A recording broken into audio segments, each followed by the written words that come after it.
una mujer dentro del mundo de la gastronomía era rara avis. No había mujeres que se dedicaran a escribir de gastronomía. Hombres escasos también. Lo que pasa es que tuve suerte porque me tocó una vuelta de muchas personas interesantes que se habían marchado con el franquismo y que volvieron en ese momento. El mundo femenino de entonces era un mundo muy en cuanto a periodísticamente hablando, que era el que yo más controlaba, era un mundo de patrones, de costuras, de recetas. Cuando yo empecé, nadie quería escribir de cocina. Es decir, en la redacción en la que yo estaba, a mí me encargaban las cosas de cocina porque yo cocinaba, me gustaba cocinar y me gustaba comer y salía a comer a restaurantes. Mis compañeras estaban todas locas por hablar de moda o de belleza. Los recetarios de mujer, los recetarios históricos de mujer, están escritos por mujeres que podían comer.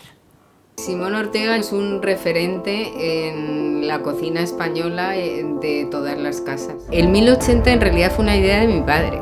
Con lo bien que recibes y las recetas tan ricas que haces y tal, ¿por qué no haces un libro con todas tus recetas? Siempre contaba esa anécdota graciosa que él había pasado de ser hijo de Ortega y Gasset a ser marido de Simón Ortega. Era un momento en el que quienes estaban escribiendo de gastronomía pues eran Víctor de la Serna, padre. Luego llegó el hijo, pero en medio hubo otra mujer, su madre, Inés Arenillas. Llegó también luego Imelda Moreno, pero quien estaba escribiendo cuando yo empecé era su padre, el conde de los Andes. Paco López Canís, que empezó la revista en ese momento, y además la revista la dirigía, o enseguida la dirigió también una mujer, Belén Díaz Calero. Estaba Maruja Callavez, en Televisión Española, que no solo era una excelente directora, directora de programas y todo, sino que hizo el primer programa de televisión sobre cocina.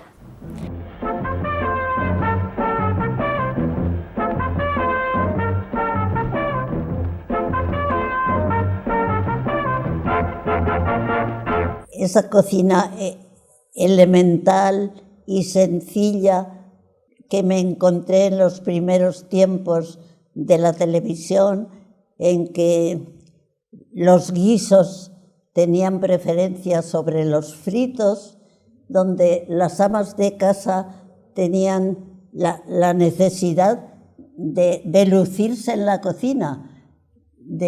Se empezaba ya a considerar que comer bien es muy importante. Luego vendría Elena Santonja, pero en general, escribiendo, no había más que hombres.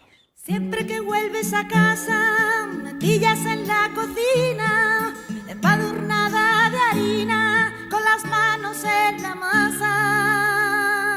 Niña, no quiero platos finos, vengo del trabajo y no me apetece. Ramón Gómez Redondo, que tuvo un puesto estupendo en la segunda cadena, y me lo avisó. Este hombre era cultísimo y además pertenecía a una pandilla de gente que os va a chocar, pero que era mi pandilla también. Jaime Chávez, Rey Iván Zulueta, Pilar Miró, La Justa, Manolo Marinero, Manolo Maggi, y todos salíamos juntos a cenar y eso. Dijo, como cenamos mucho en tu casa además, pues entonces he visto que guisas muy bien y que tienes una gran biblioteca de gastronomía. ¿Quieres hacerme tú el primer programa en color y haciendo cocina de gastronomía? Dije, pero por supuesto, Ramón, ¿cómo no voy a querer? Me chifla. Ya está. Así empezó, de una manera sencillísima. Nosotros empezamos la guía en el 75, el número 0 lo hicimos con Franco vivo y el número 1 con Franco muerto, o sea, en noviembre. Era una revista naciente, chiquitita, con unas crónicas chiquititas, aunque con mucho peso, porque claro, era semanal y era la única. O sea, después empezaron los periódicos a copiar las guías del ocio y a empezar con los números de fin de semana y todo eso, pero al principio éramos únicos, de modo que tenía un peso real y sin embargo sentía que tenía que alzar la voz para ser escuchada.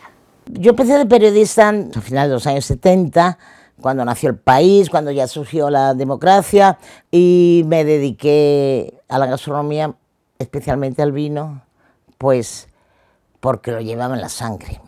No es que bebiera desde que tenía 15 años, que también, sino lo llevaba en la sangre porque soy de Jerez y muy vinculada al mundo del vino. En el año 1999 entro en la guía de ABC y ahí es donde realmente empiezo a escribir de gastronomía en un periódico con una sección semanal, bueno, eran 2 secciones semanales o 3, dependía de las semanas, y eso me permite hacer otro tipo de acercamiento.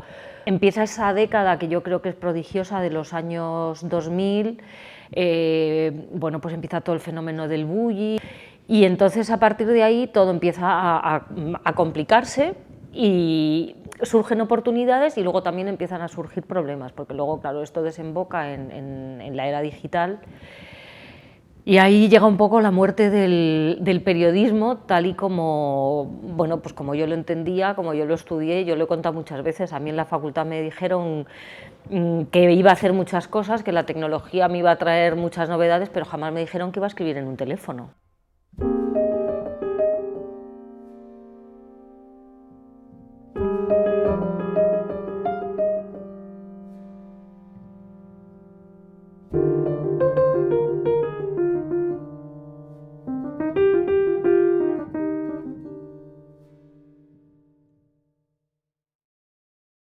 En los años 80 había muy poquísima mujer dedicada al vino, como te he dicho, no ya en la prensa, sino en todo.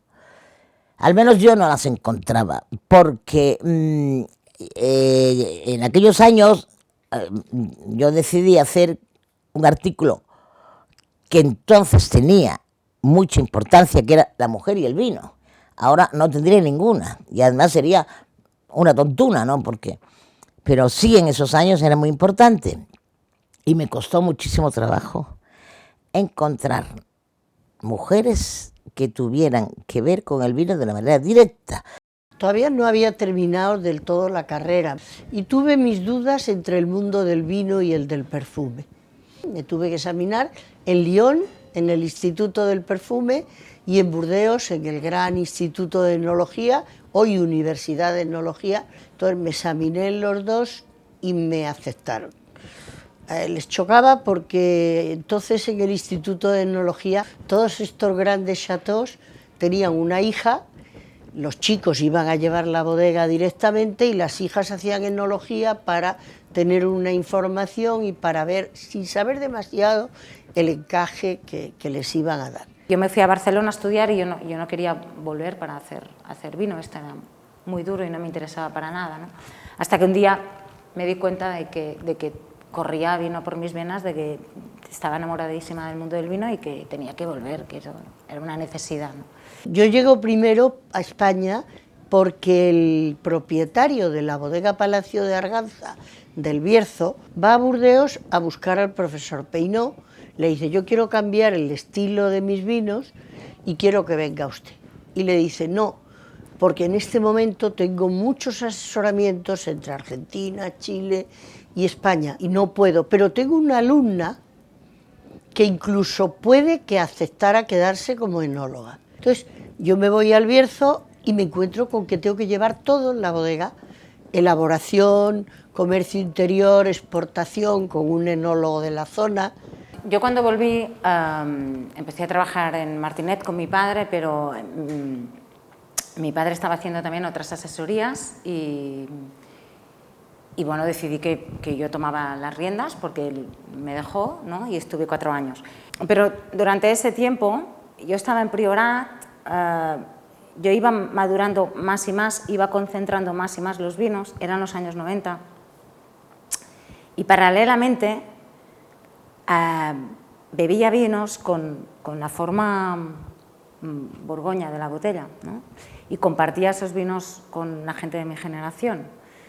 Y entonces ahí, al cabo de 4 años, me di como cuenta de que estábamos haciendo una cosa que era algo que se esperaba de nosotros, ¿no? Que eran los prioratos de los años 90, con maduraciones altísimas, con maceraciones extractivas y muy largas, con barrica nueva, ¿no? Vinos súper corpulentos, ¿no? Y paralelamente consumíamos otro tipo de vinos.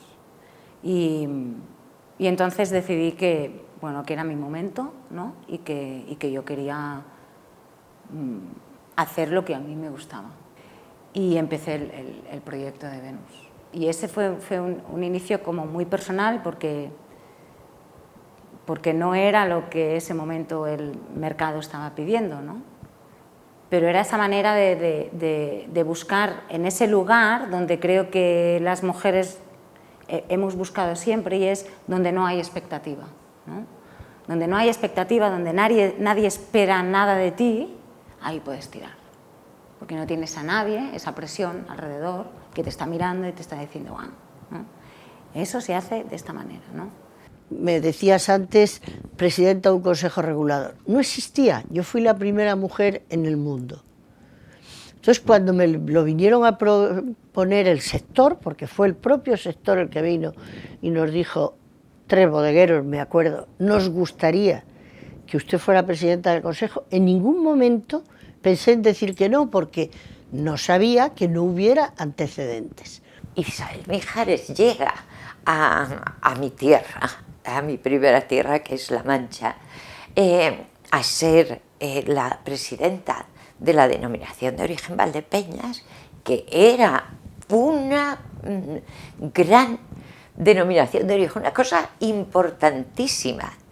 Y los bodegueros luego nos han confesado que echaban a suertes a quien le tocaba que la presidenta visitara su bodega, porque ¿y si estaba menstruando y le jodía el vino? La gente no te hablaba a ti directamente, se dirigía siempre al señor que estaba al lado. Pero todo eso son anécdotas. Realmente yo no me sentí ni excluida, ni nada de nada de nada. Al revés, me hablaban con un profundo respeto. También era verdad que yo tenía un bagaje universitario fuerte. Es verdad que durante muchos años, trabajando con cooperativistas, ¿no? Con viticultores, el 85 o el 89% eran hombres, ¿no? Y yo era una persona muy tímida, una persona que prácticamente no hablaba en público o en grupos grandes, que no me he sentido nunca cómoda, pero que en todos estos años aprendí a gritar, aprendí a decir tacos, aprendí a saltar, aprendí a levantar los brazos y a decir, estoy aquí, esto es lo que pienso, esto es lo que decido y esto es lo que se va a hacer. Y cambié muchísimo, ¿no? Yo creo que hay una frase muy bonita de una periodista americana que dice que la ira de las mujeres puede cambiar la geografía de lo posible. So sometimes I get angry, and it took me many years to be able to say just those words. In my work, sometimes my body thrums. I'm so enraged. But no matter how justified my anger has been, throughout my life, I've always been led to understand that my anger is an exaggeration, a misrepresentation, that it will make me rude and unlikable. Mainly as a girl, I learned, as a girl, that anger is an emotion better left entirely unvoiced.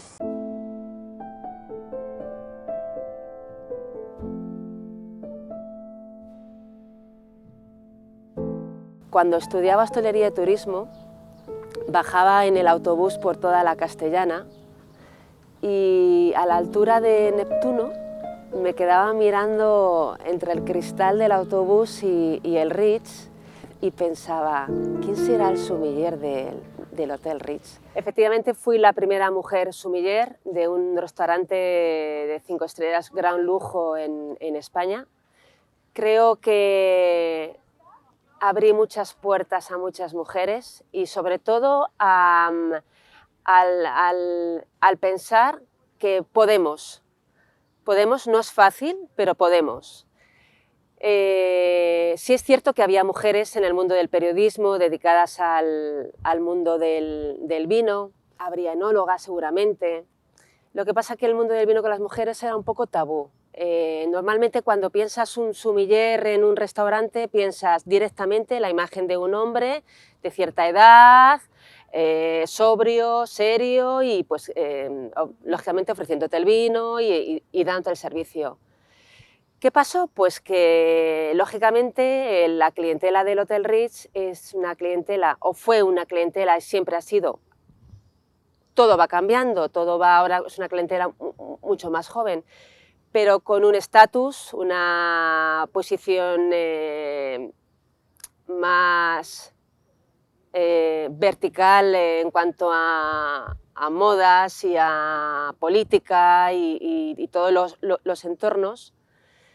Entonces, ¿qué pasó? Pues que cuando me vieron a mí vestida de sommelier, 23 años, en un Hotel Ritz, ya dijeron, algo pasa, o quién es, o...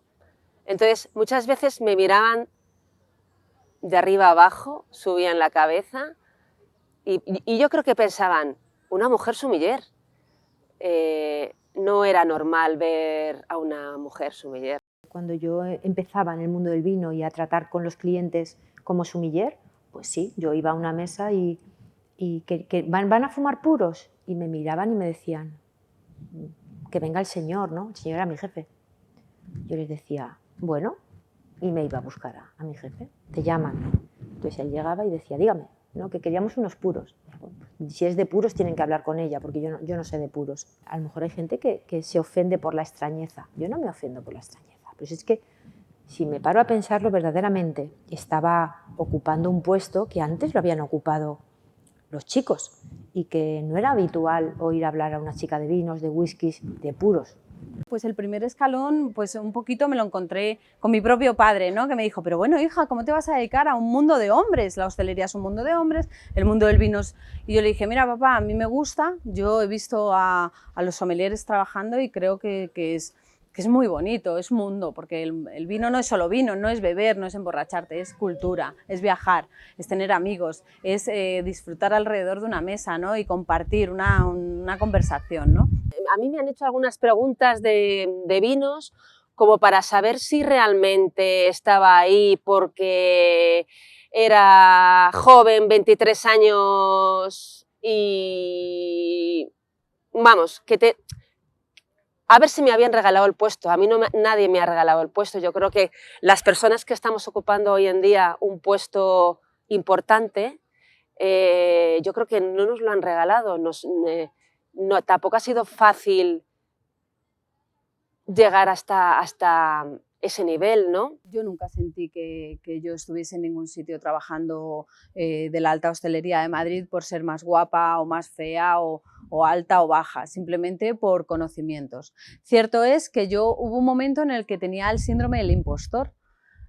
A medida que vas sabiendo más cosas sobre un tema, no sabes, o sea, te entra el miedo, el pánico escénico de pensar que no sabes lo suficiente para poder realizar tu labor.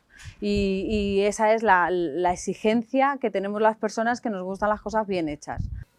¿Quién había de sommeliers? Pues estaba Custodio en Zalacaín, estaba Luis Miguel Martín en El Amparo y había 2 o 3 personas más, es que no había nadie más. Entonces tienes que romper moldes.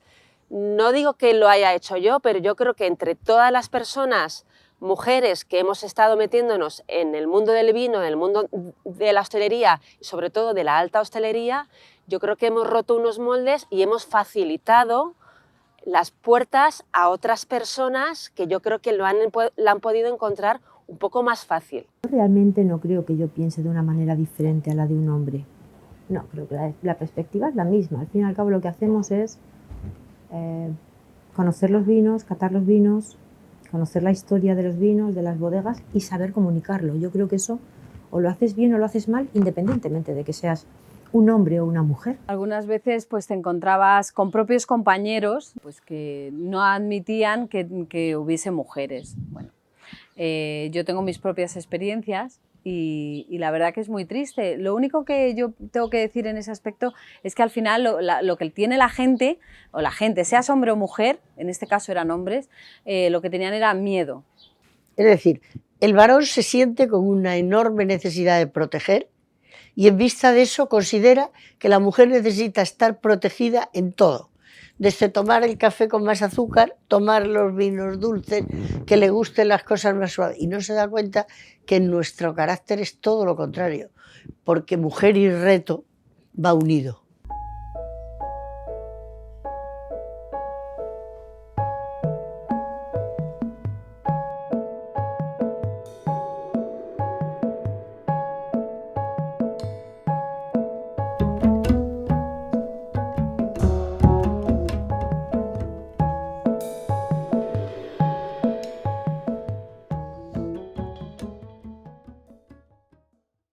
Que reservara mesa a una mujer ya era sorprendente. Y que fuera la primera en cazar el vino también era sorprendente. Tú llegas a una casa, ninguno de los dos sabe de vinos, ni el hombre ni la mujer, pero das por supuesto que el que va a elegir el vino y el que entiende de vinos es el marido, no sé por qué. Cuando vas a un restaurante, pues los vinos lo pedían los hombres, se dirigían a los hombres, siempre lo he tenido que vivir, y no solo en los restaurantes, con los amigos, y en Jerez ni te cuento. Bueno, en Jerez a mí me lo vas a contar tú.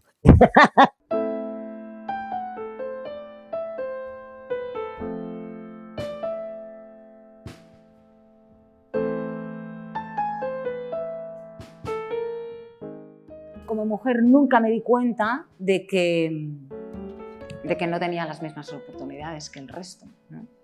De hecho, nunca me importó nada de lo que pasaba alrededor, de lo que decía el otro, del juicio, ¿no? Siempre intenté tener un pensamiento crítico, construir mi camino e ir a él, ¿no? Y ahí no me he encontrado impedimentos. Pero porque hice esto, ¿no? Porque hubo muchos, ¿no? Pero los tenemos tan interiorizados y pensamos que es tan normal, ¿no? Que no los ves. Porque antes te ponían más a prueba. Yo creo que la cuestión es una cuestión más de profesionalidad.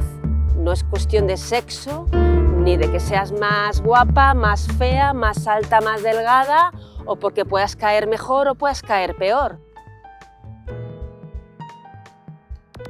En mi vida profesional, el tema del sexo, de los sexos, nunca lo he notado. Quiero decir, que yo nunca ni me he comportado como una mujer, como dicen, ni me he comportado como un hombre, me he comportado como una profesional.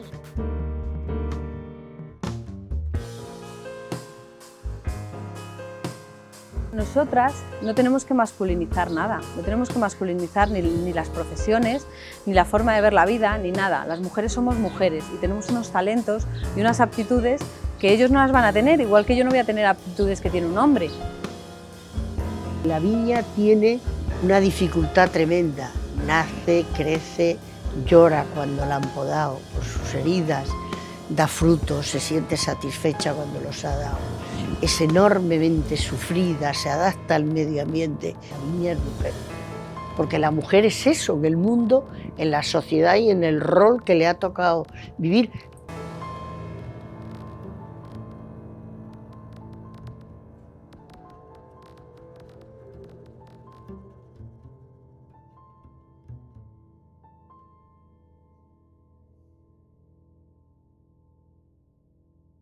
En mi casa, en el seno donde nací, me formaron para seguir a un marido. Y yo encontré un marido que me siguió a mí. O sea, qué maravilloso, ¿no?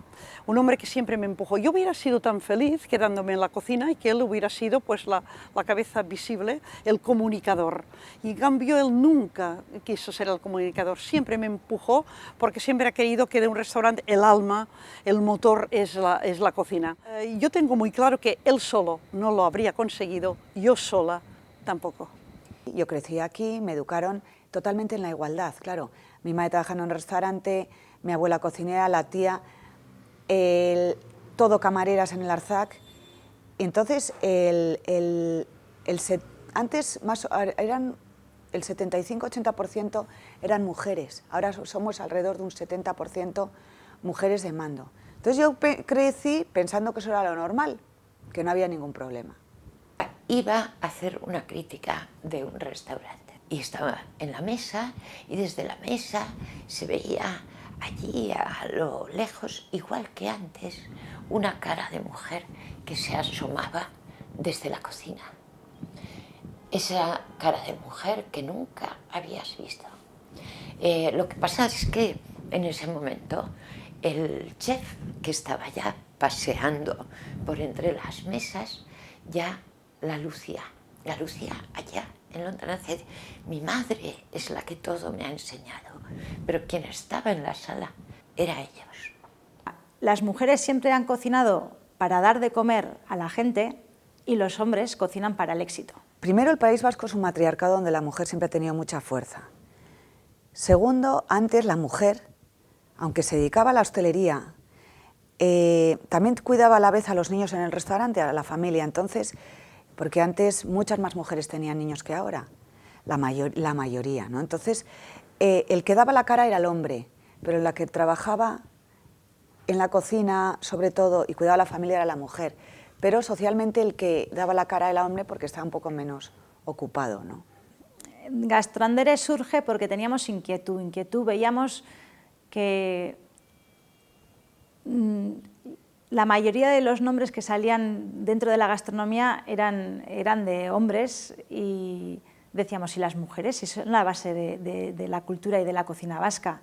Oíamos a los grandes chefs siempre hablando de sus abuelas, de sus madres. No sabíamos cómo se llamaban esas abuelas y esas madres.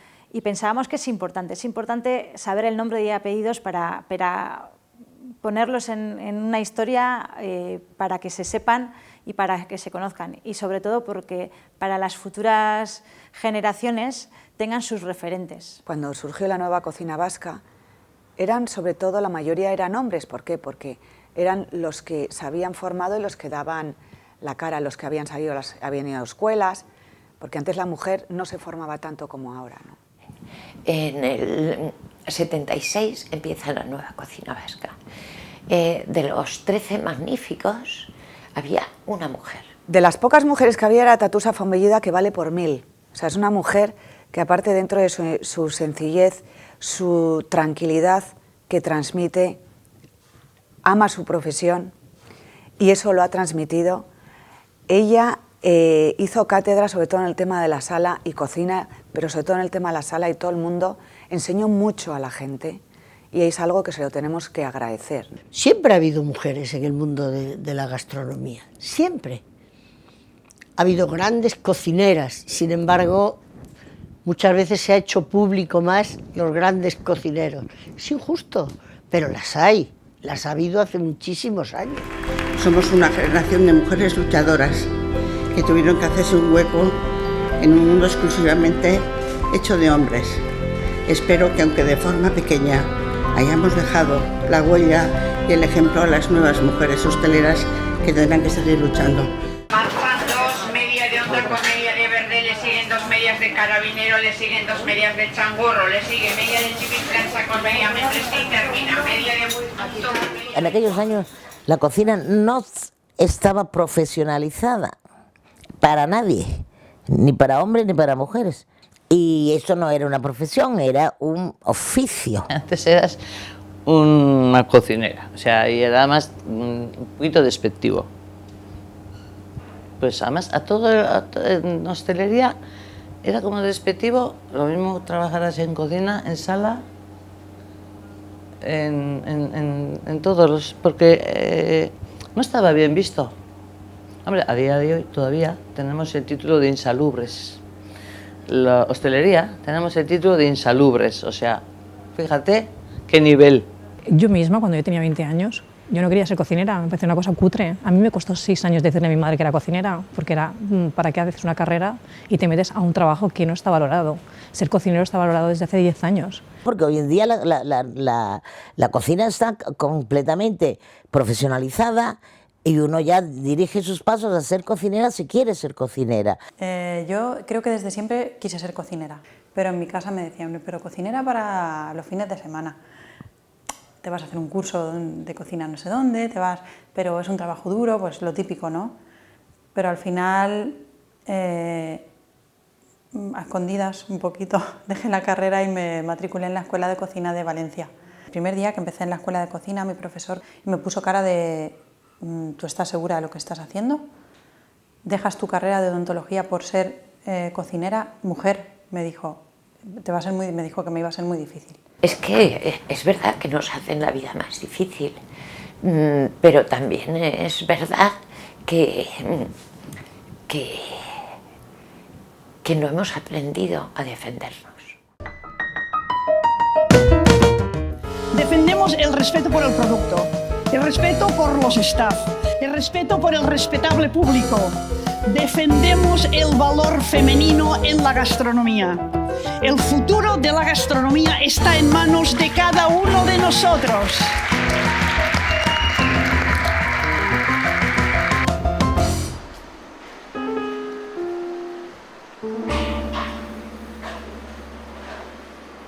Las sociedades gastronómicas se fundan porque bueno, pues hace 100 años la sociedad no era como la que tenemos hoy en día, era diferente, estaba bastante más seccionado de lo que está ahora en las casas. En las casas la reina de la casa era la mujer y ahí se hacía lo que decía la mujer. ¿Qué pasa? Que pues a las mujeres no les apetecía que su marido viniera con sus amigotes a estar en casa, no le apetecía que entraran a compartir ese espacio. Entonces pues les preparaban una cazuela y les decían, toma la cazuela y llévate para comértela con tus amigos en otro local. Luego fue la sociedad cambiando, luego fueron cambiando las sociedades también, pues de hacer la cazuela y mandársela, a veces pues se quedaba fría y dijeron, oye, pues que no se les queda fría, hay que poner un fuego para ir calentando la comida que traemos.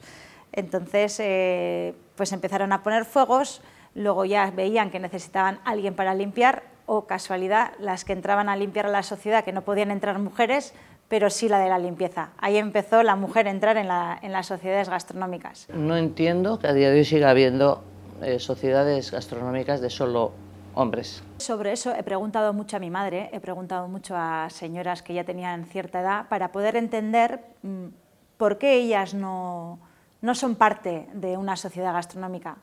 ¿Por qué no tomaban parte en la tamborrada? Y decían, no, eran nuestros maridos y nosotras íbamos con ellos. No sentían esa necesidad de pertenecer a algo.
Carme Ruscalleda es archiconocida. Yo no sé si tú crees que deberías estar en esta serie o mejor le dejamos el sitio a otra cocinera.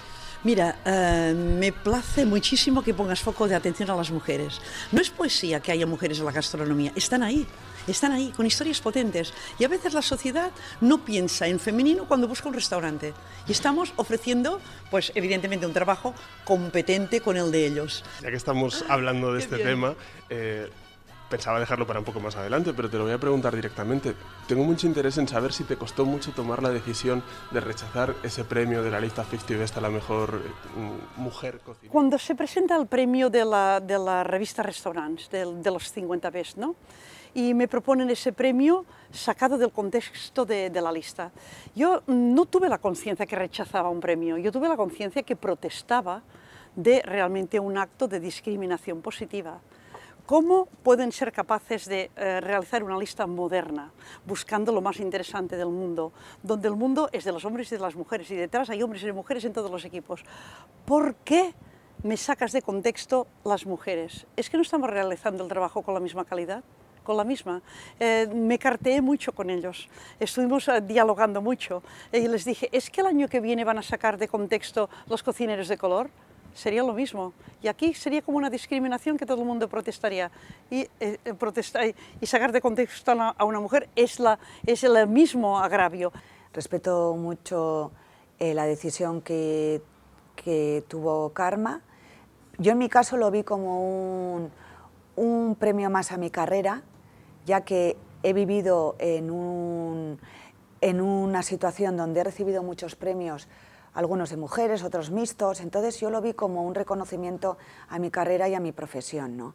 Y yo lo vi también diciendo, bueno, pues si también esta serie de premios puede hacer que las mujeres que no estén en mi situación se les pueda ayudar a estas mujeres, pues tanto mejor. En cuanto a los premios estos de mujeres, para mí son un arma de doble filo. Por un lado dan visibilidad, que está bien, porque estamos en un momento en el que hay una desigualdad enorme, entonces es necesario dar visibilidad a las mujeres, pero por otro lado a mí me parece fatal que te hagan un gueto. Es decir, si yo compito y yo soy una cocinera profesional importante, yo compito con los hombres también, o sea, no quiero solo competir con las mujeres. Creo que den un premio como mujer, ya directamente te están poniendo en otra categoría. Yo no voy a decir infravalorando, pero te están poniendo en otra categoría. Es cómo cocina un hombre, cómo cocina una mujer.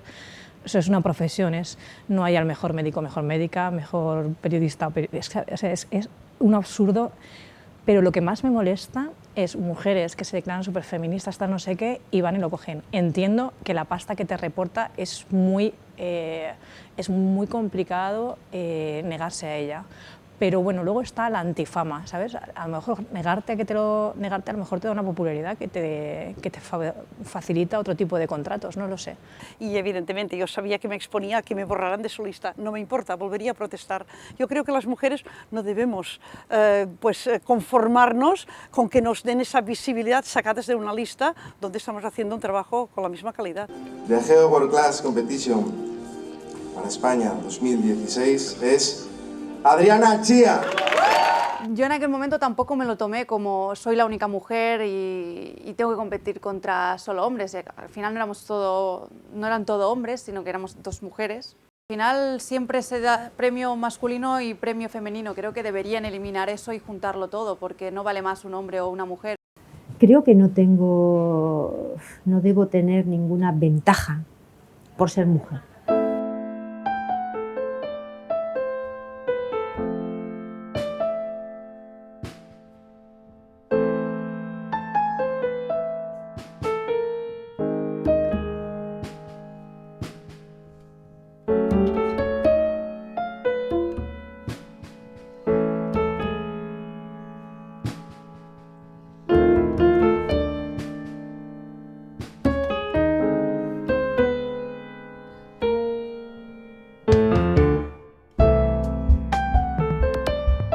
Cuando empecé a salir en todos los medios, cuando era una revolución la mujer en el mundo del vino, tanto en la sala, en las bodegas, en tiendas, pues sí es cierto que fue una revolución porque era algo nuevo, algo que sorprendía y era un tema de qué hablar. Todo al principio fue muy satisfactorio, pero sí es cierto que a lo largo de los años llegué a pensar que a veces estaban confundiendo los conceptos de trabajar como sumiller, una mujer, y el tema un poco más feminista, ¿no? Y me he sentido incómoda por el hecho de ser noticia, por ser mujer y por ser bartender. Yo creo que se le debería dar la misma importancia al hombre que a la mujer. Hay un dato muy curioso que es la gastronomía generalmente está contada por mujeres. Un 80%, un 70%, o sea, la mayoría de periodistas gastronómicas son mujeres. Ellas son las que deciden los contenidos que salen en los sitios y es muy rara vez que hablan de mujeres, hablan casi siempre de hombres. Entonces, la visibilidad la dan los periodistas a la hora de hablar. Si las periodistas no hablan de mujeres. Hay que contar con los dedos de la mano la gente que trabaja y son periodistas y trabajan con un criterio periodístico. Esto para empezar. Mira, siempre he pedido, y ahora con más fuerza, siempre pido cuando tengo ocasión a los medios, por favor, poned foco a las mujeres, las hay. ¿Cuántas veces no hacéis de una zona una lista de gastronomía y no caéis pues, en buscar las mujeres? Las hay, siempre se piensa pues, en los hombres. Las listas es un mal necesario, porque es que es reflejo del propio tiempo en el que vivimos. ¿Qué pasa? Mujeres, jóvenes, preparadas, era carne de cañón, ¿no? Escucho y veo a la gente cuando habla de mí, que dice, no, ella es, ¿no? No, porque ella habla no sé cómo, no, porque ella grita, no, porque ella manda, no, porque ella es, uy, ya lo veréis, ella es. Y yo desde ese lugar de introspección, bueno, yo soy lo que quiera ser, ¿no? Y en cada momento de mi vida voy a ser como quiera ser, ¿no? Pero es verdad que cuando te expones públicamente, que las mujeres en ese sentido hemos sido poco visibilizadas, hemos estado poco delante, ¿no? Ni en la toma de decisiones, ni en ese espacio público donde se nos tiene en cuenta. Cuando entras ahí, ¿no? Generas una serie de expectativas, ¿no? Y te conviertes, pasas de persona a personaje y la gente ya te conoce, ¿no? Y ya te recoge como personaje y ya espera de ti, ¿no?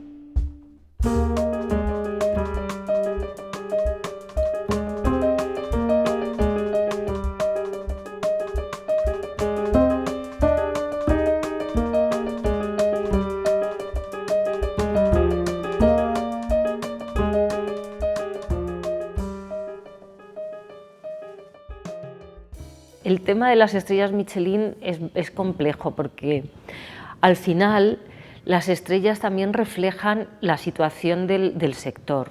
Es decir, hay muchas menos mujeres propietarias de restaurantes, cocineras propietarias de restaurantes, que hombres. Entonces es normal que también haya una proporción mucho menor de mujeres con estrellas Michelin. Yo tenía un sueño. El sueño era hacer cosas a mi manera. Nunca me hubiera puesto en una cocina para hacer una cocina en serie. Yo en la cocina veía libertad de acción, veía libertad de añadir cosas nuevas, de investigar, de aprender, de una relación con un público que también buscaba algo original. Mi ambición, poder mantener un equipo humano especializado. Y empezábamos siendo el hombre y la mujer orquesta. Era cada servicio como el camarote de los hermanos Marx, cada servicio. Mi ambición era poder tener ese engranaje humano que con una mirada todo funciona. Y eso es lo que me ha dado el premio final a mi carrera. Cerrar con un equipo de lujo y poder continuar con equipos de lujo en Barcelona, en Tokio. Eso es maravilloso.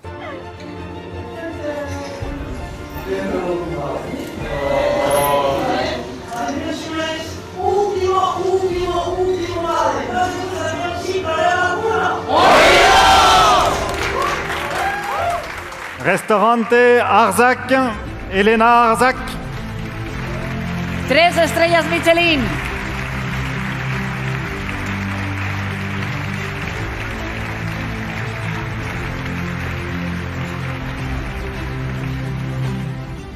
Yo no considero que hay que sentirse único, sino hay que sentirse uno más o una más de lo que es una causa bien hecha, como es un restaurante llevado a la más alta exigencia, como pueden ser las estrellas Michelin. El jugar en la Champions te obliga a unos sacrificios personales tremendos. Y hay muchas mujeres que no están dispuestas a asumir esos sacrificios. Y para que te den una estrella Michelin, creo que tienes que estar muy obsesionado solo con el restaurante. Y tienes que estar todo el tiempo pensando solo en eso. Hay más novedades en una estrella Michelin este año 2020. ¡A Valencia! ¡A mi tierra! ¡La Salita! Una estrella Michelin no es un premio que me van a dar a mí, es un premio que dan a todo un equipo. Yo creo que trabajar por algo que no está en tus manos es muy complicado. O sea, tienes que gustarle a un tío que viene a tu mesa y come, tal. Pero sí que tengo un equipo que lo desea con todas sus fuerzas. Como en las otras profesiones, la mujer se está incorporando poco a poco, y en gastronomía más, pero con pasos firmes. De hecho, en gastronomía, en cocina, estamos viviendo un momento fantástico para las mujeres. Los hombres entran en la cocina doméstica, las mujeres entran en la cocina profesional. Van a haber tantas como ellas decidan. Esto es así. Por lo tanto, de todo este mundo masculino, en sus equipos hay hombres y mujeres. Falta que una mujer emprenda ese camino profesional naturalmente, cubiertas las espaldas de su mundo afectivo como los chefs masculinos, para que genere un equipo humano de hombres y mujeres y emprenda un camino. Es una decisión femenina. Es que las mujeres, yo creo que tenemos el problema de los hijos, que ese es el motivo por el que las mujeres no nos hemos planteado antes, y ahora también es que es muy difícil el ser de este gremio.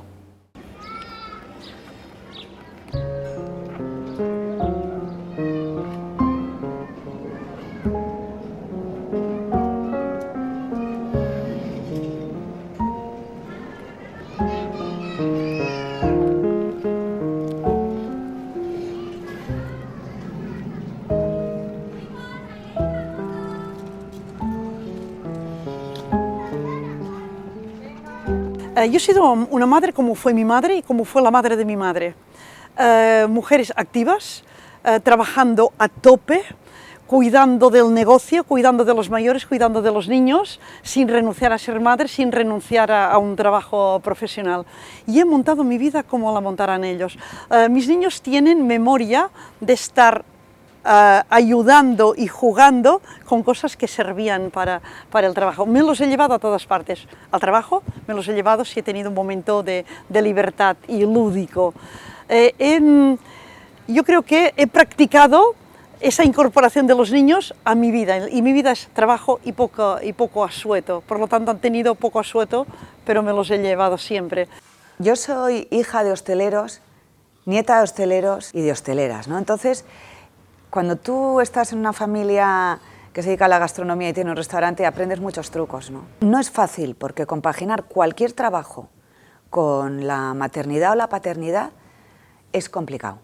Claro, yo me he pasado los años de recién casada y los años en que mi hija era pequeñita, me los he pasado yendo a Bolivia, a Perú, a Uruguay, a Chile, a Argentina, y claro, eran viajes largos, y eso suponía el esfuerzo de dejar todo lo que te rodeaba, a mis padres que los adoraba, a mi marido, a mi hija, pero me ha compensado y he tenido la suerte de poderlo hacer porque mi marido lo entendió y ha sido mi gran apoyo, mis hermanos que me han apoyado muchísimo.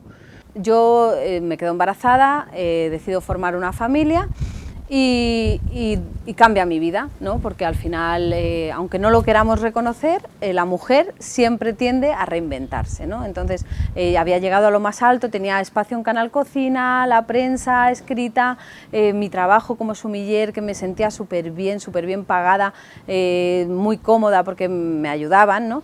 Decido tomarme un tiempo de respiro, verlo todo desde un poquito de distancia y decidir hacia dónde quiero ir. Cuando me quedé embarazada, lo primero que planteé a mi pareja es tú estás dispuesto a cuidar porque yo no voy a parar, entonces a lo mejor es mejor parar el embarazo antes de seguir. O sea, es algo como... porque realmente mis ganas de ser madre eran muy relativas, no era algo indispensable en mi vida, pero él sí que quería ser padre, entonces era, si tú vas a querer tener la responsabilidad de un hijo, seguimos, si no paramos, porque yo no me veo, a día de hoy, por ejemplo, todo el mundo que me dice, ¿quieres tener? Que si quiero tener otro hijo, me encantaría tener un compañero para mi hijo. ¿Que me veo capaz? No. Entonces, tengo que asumir mi responsabilidad. ¿A qué voy a dejar de hacer? Voy a dejar de tener otro hijo porque no me veo capaz ni quiero sacrificar mi trabajo para tener otro hijo.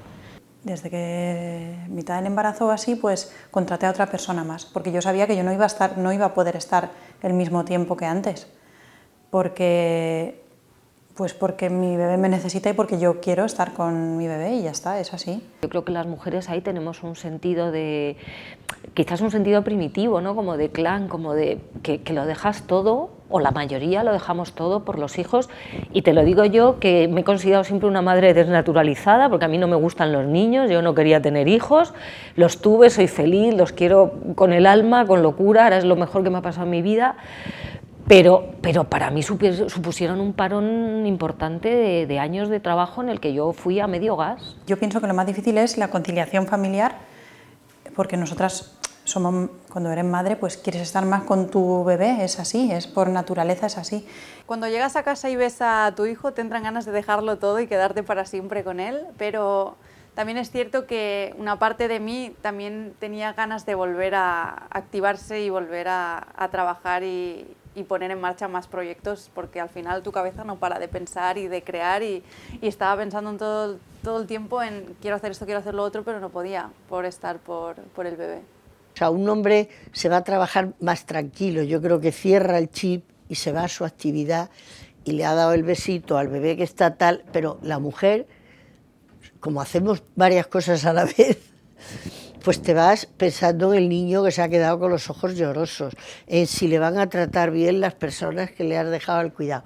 Pero eso es un tema nuestro, lamentablemente no es de la sociedad. Se me acerca mucha gente y me dice, wow, eres mi heroína, tienes 4 hijos y trabajas, ¿no? No hay nadie que se vaya a René y le diga, wow, eres mi héroe, tienes 4 hijos y trabajas, ¿no?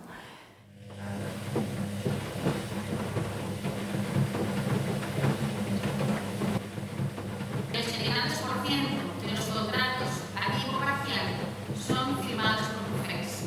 Cada vez que una mujer pide una excedencia por cuidar a sus hijos o reduce su jornada laboral, está perdiendo ella, por supuesto, porque es injusto, pero sobre todo estamos perdiendo todos, porque estamos perdiendo su capacidad, sus conocimientos, su esfuerzo, su imaginación, su creatividad, y que es esencial para fortalecer España.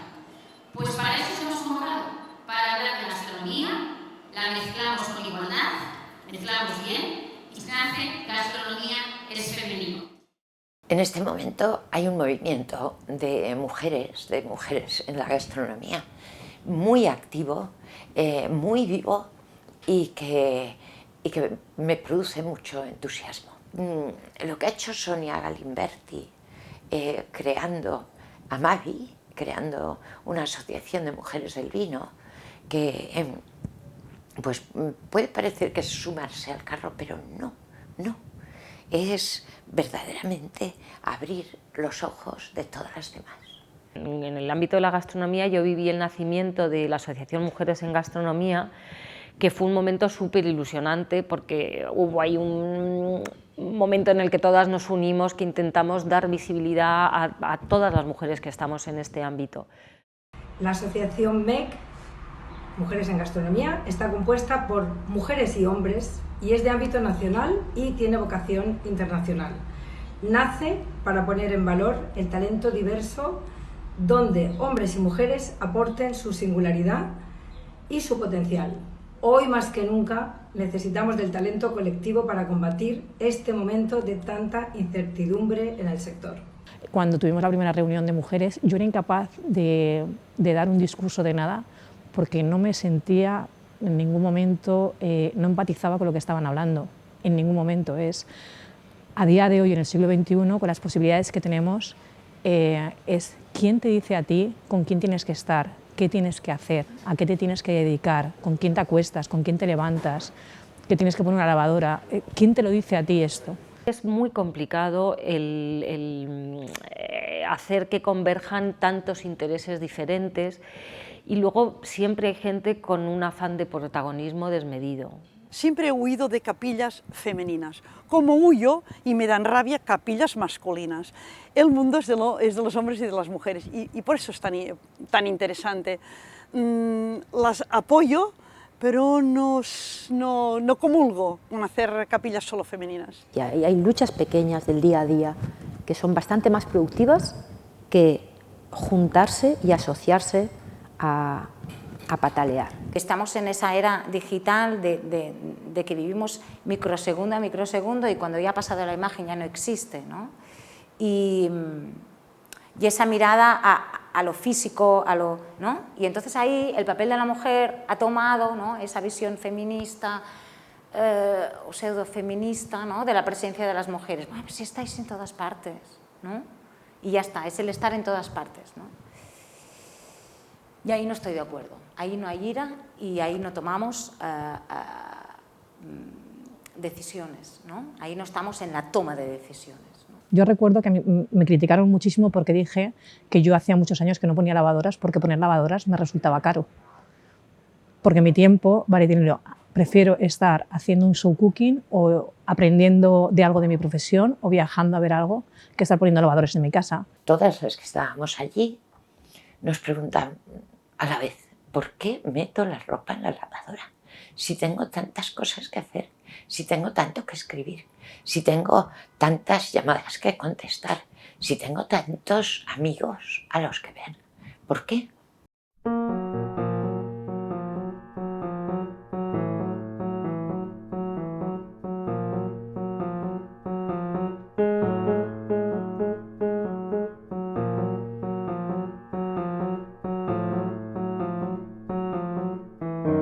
No tenemos techos, ni de cristal, ni de hierro, ni de nada. No hay nada que una mujer no pueda hacer. Para mí no existe diferencia entre el hombre y la mujer. Es la disponibilidad y la capacidad de trabajo. El talento para mí no tiene género.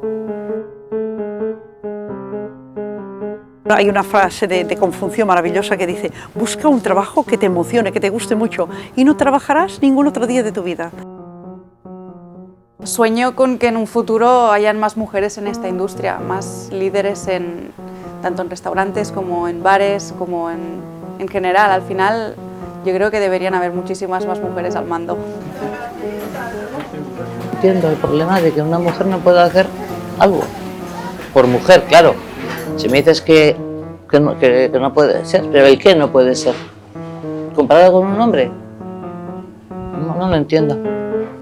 No tenemos que tener complejos. Yo creo que ya no tenemos que tener ningún complejo de inferioridad. La mentalidad española poco a poco tiene que ir cambiando. Ojalá llegue el día en que no se le rechace y que se nos considere igual que a todo el mundo.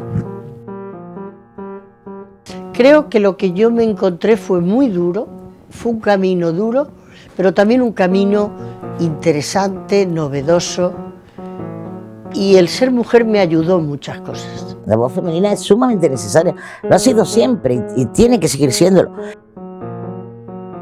Quiero creer que la mujer se crea una superwoman de verdad. Una superwoman de verdad no es hacer imposibles, sino creer que tienes los poderes para controlar tú sola tu vida. Entonces, en el momento que las mujeres creamos que nosotras somos las dueñas de nuestra vida y que no dependemos de nadie más, las cosas cambiarán. Hay que ser muy mujer, saber lo que tienes que hacer y saltarte a la torera muchas de las limitaciones. El mundo es masculino, el mundo es competitivo, el mundo te mira, demuéstraselo, para que el que lleva unas gafas grises y retros vea realmente cómo es el mundo hoy. A mí me engañaron. O sea, yo nací, yo crecí en un entorno donde me dijeron que ya estaba, la igualdad estaba hecha. Y me di cuenta 20 años más tarde que eso era una falacia, que no era verdad. Y de ahí empieza mi ira, ¿no? De no haberme dado cuenta antes y de haberme vendido una película que no era verdad.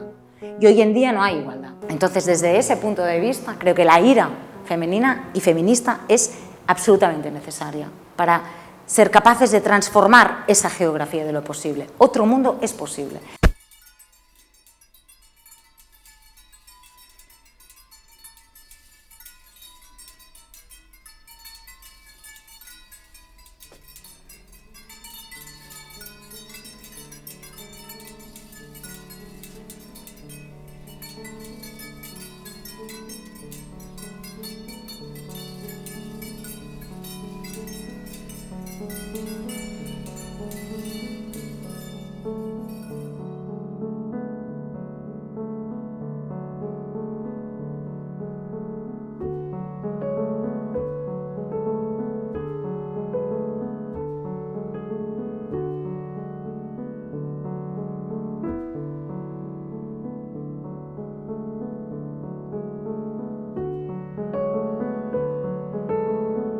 ¿Cómo unos pescadores andaluces iban a soportar que una mujer subiera en un barco?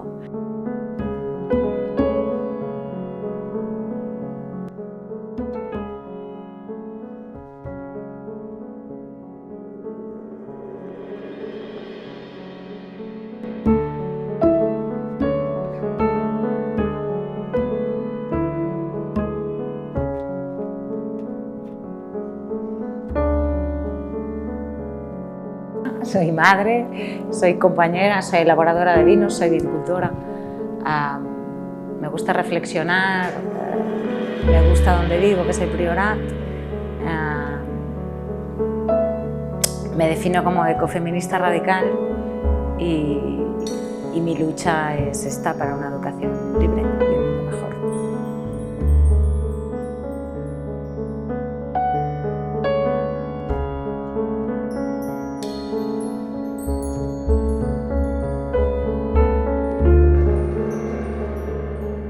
No tenemos limitaciones, no tenemos nada que no sepamos hacer y sobre todo tenemos un corazón tan grande que todo lo podemos hacer.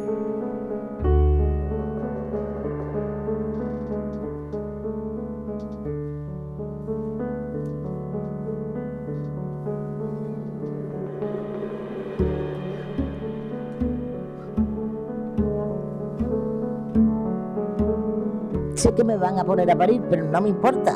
Pero es que, a ver, yo creo que la mujer y el hombre somos exactamente igual y a veces somos exactamente igual de idiotas y otras veces somos exactamente igual de víctimas y a veces somos exactamente igual de brillantes.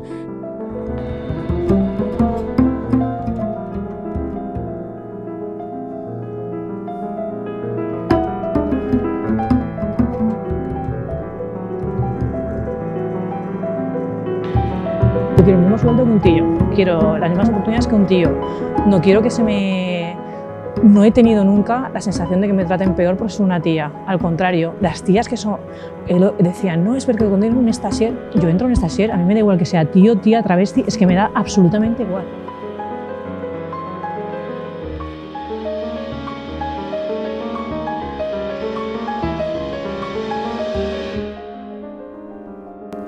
Yo siempre he dicho que debo tener un problema porque normalmente esos vinos que se les adjudican a los hombres o esos gustos de los hombres por los whiskies más ahumados, los tabacos más fuertes o los vinos tánicos, ahora me gustan otro tipo de cosas, pero pues, yo tengo un problema porque me gustan ese tipo de vinos. Entonces, me considero menos femenina.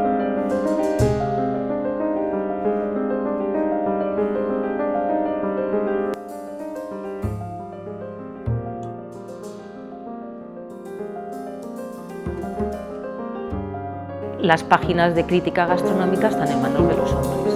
Es decir, los periódicos de referencia de este país tienen críticos gastronómicos. O sea, ¿qué le llamamos crítico a un periodismo? Hacer algo que tiene que ser criticado, ¿verdad? Que tiene que ser... Y la mayoría pues somos comentaristas y no críticos. ¿Qué diferencia hay? Que pongas a un restaurante a parir para que te haga famoso y que te tenga miedo. Eso es lo que podemos considerar que es un crítico. Juzgas y el juzgar te da poder. Que ya ha cambiado la era, está cambiando la era, estamos aquí en James Weekend. No te canses y lo conseguirás. Bueno, empezamos.